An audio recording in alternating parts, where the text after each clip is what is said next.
Hi there. Are you a sexually healthy man?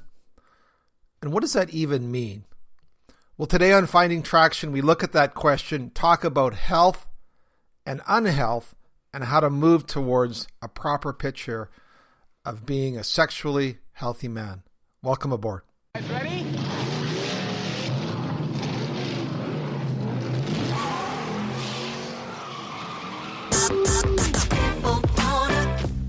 When it comes to porn, are you stuck, spinning out, or slipping backwards in your life? If so, then welcome to the Finding Traction podcast, a show dedicated to those who are looking to gain recovery momentum away from porn and toward the life and relationships they have always hoped for. Now, here's your host, Vern Tomke.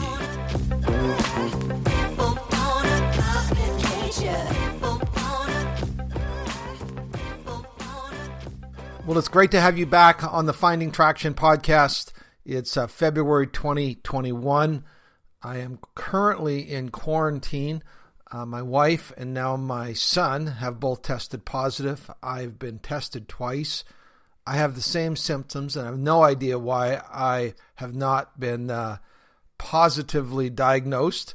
But we will wait and see what the situation is. And one more thing, today I have a couple spots left for a Tuesday night, just a regular guys group, a Zoom group that I'm running. I filled up my other ministry guys group. It's fun. I have guys from the Pacific, Mountain, Central, and Eastern time in my group. That's the other group I just formed. We used to joke in Canada, they always said, 5 o'clock Eastern and 5:30 in Newfoundland. So I don't have anybody from Newfoundland. But not that we wouldn't take somebody from Newfoundland. I just don't know if you guys are a half hour behind everybody or you just like to take life at a slower pace there. But anyway, so that is the plan. If you want to be a part of that group, please give me a quick email, bandofbrothers@shaw.ca, and we'll fit you in. We try to keep our groups to 4 or 5 just so we can really get to know each other and nobody is hidden. And we all learn to grow in community. So that's a group starting up in the next little while here. Well, let's get back to this idea of sexual health. I don't know if, I'm sure you've seen or maybe read some of those men health magazines, the proper men's health magazines, and they show some kind of ripped guy working out, and how to be a healthy man. And it's always funny in those magazines, the magazine's full of advertisements about supplements and other artificial things that you need to put into your body in the middle of an article or a magazine which is supposed to be about being a healthy person on your own. But anyways, we'll leave that alone. But today's podcast and next podcast, I want to get into a couple books that I've read recently that are really rocking my world. And the two books... They're actually books that are written more as a collection of essays. They're entitled The Sexually Healthy Man and The Psychology of Porn. They're both by the author and therapist Andrew Bauman, who is a fellow struggler in the area of pornography. He's a therapist. He lives and works out of the Seattle area. And the books are intense.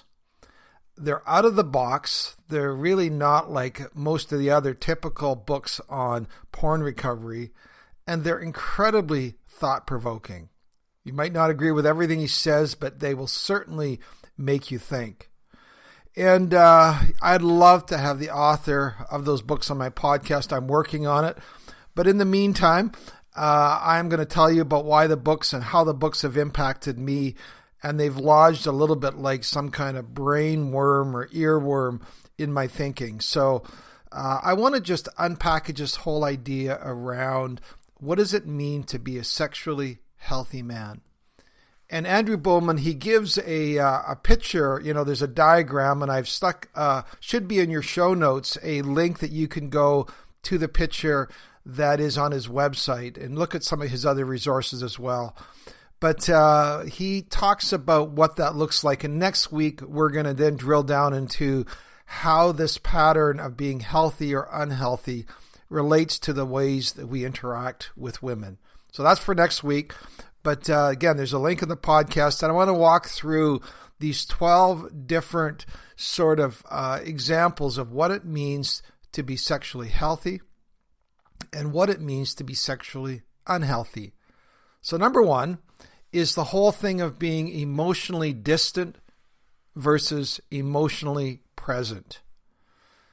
To put it simply, if you're married, does your spouse feel like at times they are living with a stranger? Do you at times just check out? And your wife is left wondering, well, where did you go? Well, you probably know where you went, but you certainly don't want to tell her. So the whole idea of being emotionally distant versus emotionally present. Number two is having a secret, hidden life versus an authentic, true life. And if we are to maintain our compulsive sexual behaviors, we have to make a habit of practicing little deceptive words and little deceptive practices. And over time, we develop a lifestyle of being hidden. The more we do this, we create a false self that we project to those we love. This is the way Andrew says it. He says, if we are leading a hidden life, the possibility of healthy sexuality is lost. So that's number two. Number three is fantasy versus real life. Let's go back to that statement, where did you go? Or, you check out sometimes. Well, the bottom line is we develop, in the immature side of us, a whole pattern of living in a world that we wish we had rather than the actual word and world that we really have. To quote Andrew again, fantasy brings relief, but it doesn't bring restoration. Number four, arrogance versus humility. Andrew puts it this way, I've never met a sexually healthy, arrogant man. Now, if that seems like a bit of a stretch to you, I'm going to put it my own way. In our porn world, we are king. Over time, kings have a tendency to want to act like kings. Arrogance versus humility. Number five, isolated versus community.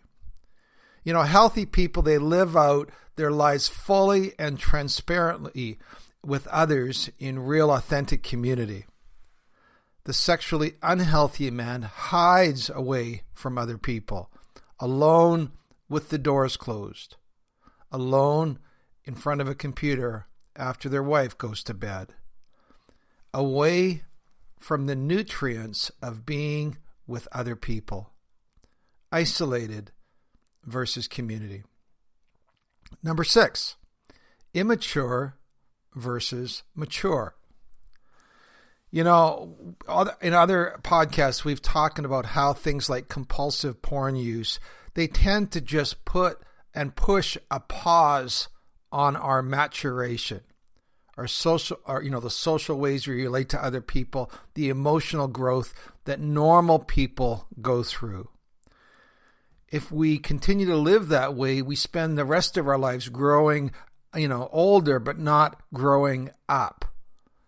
And we're kind of living, we might be 30, 40, 50, and we're living like oversexed teenagers, no offense, teenagers, but simple things like delayed gratification or being willing to wait, all of those hard things that we learn in growing up are put aside, or we don't have to deal with it.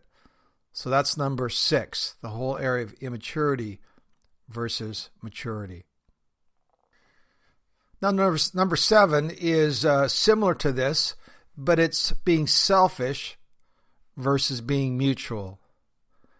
When we're selfish, our actions and our reactions, they tend to come from this emotional, self-centered place rather than a mature place of giving and receiving in our relationships. If you want a fuller picture of that, you can go back to my podcast, Does Porn Make Me a Dick? because that's really about selfishness versus mutuality. Number 8, the area of being demanding versus patient. Of course, in porn, we never need to wait for sex. Our partner is always willing. There are never periods. There are never pregnancies. There's never illness or just fatigue. We can have what we want, how we want, when we want. We can demand it and we can get it. Versus being patient and willing to wait. Now, number 9 is aggressiveness or aggression versus kindness. This is one of those subtle things that I noticed in my porn use over time. You might say, well, I always avoid those violent videos or, and the women I watch always look like they're enjoying it, that kind of thing. I would say, though, really? Think about it. If we're truly honest, we would realize that this is a broken industry where broken things are being done to broken women. And I'm participating in it. And over time, it can lead us to seeing that aggression coming out in our thoughts and attitudes. True masculinity is being able to step into kindness and not asserting a place of dominance. You don't have to feel better by making somebody else feel worse. Making yourself feel bigger by having somebody else feel smaller. Aggression versus kindness is number 9. Number 10, insecurity versus strength. This is what Bauman says. The sexually unhealthy man is an insecure man. And I would just say it's, what is insecurity? Well, it's constantly comparing yourself to the men on the screen. Or it's a man always trying to prove himself one way or another through his possessions, his conquest, his looks, the looks of his partner. And over time, our bodies are aging. It's harder and harder. We try harder and harder to prove ourselves. A man of true strength does not need to continually prove himself. He's settled in the gifts and person that he is. Number 11, ashamed versus unashamed. Now, to feel ashamed is to be covered in a shame-covered film that we try to hide from other people. We feel like everybody can see the shame that is on us. We feel dirty.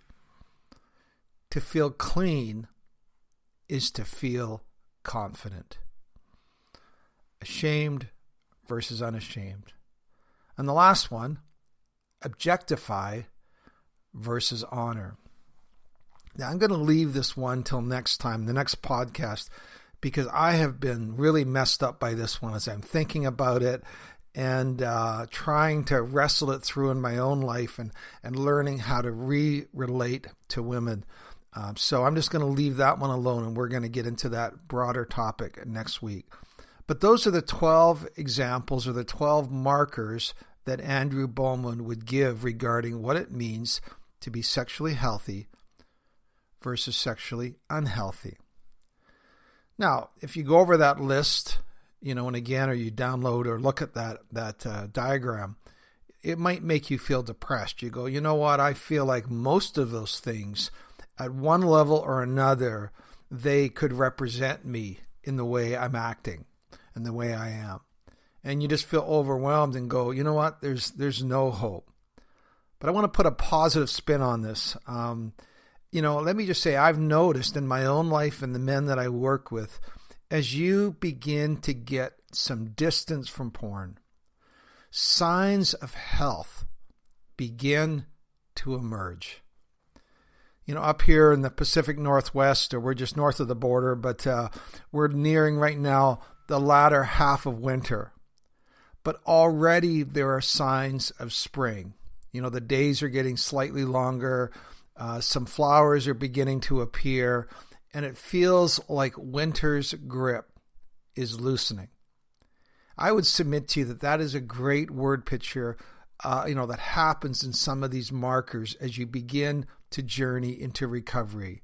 you find that some of those negative, unhealthy patterns begin to lose their grip on you, and these new healthy parts of you can begin to emerge. So that's my hope. That's my prayer for you as you work through this. And we'll see you next week as you move towards becoming a more sexually healthy man. God bless.